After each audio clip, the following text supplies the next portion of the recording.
The Ghana Armed Forces appreciates the role of the media in educating and informing the public. That is why the Military High Command sees it important to engage the Defense Press Corps. Through this workshop, we are going to bridge gaps, discuss challenges, and find the way forward and the solution in the media space.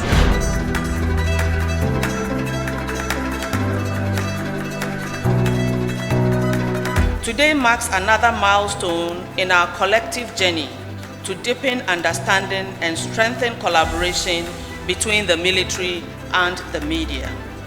Distinguished guests, ladies and gentlemen, as we begin, let us remember that communication is not merely about words, and our type of communication is about trust. Trust between the Ghana Armed Forces and the media, trust with our citizens, and trust between Ghana and the wider community.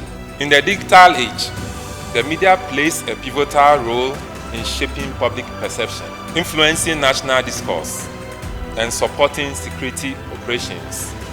A well-informed citizenry is an essential pillar of national security. For this reason, the relationship between the Ghana Armed Forces and the media, especially the Defense Press Corps, must rest on trust, mutual respect, and a shared sense of purpose.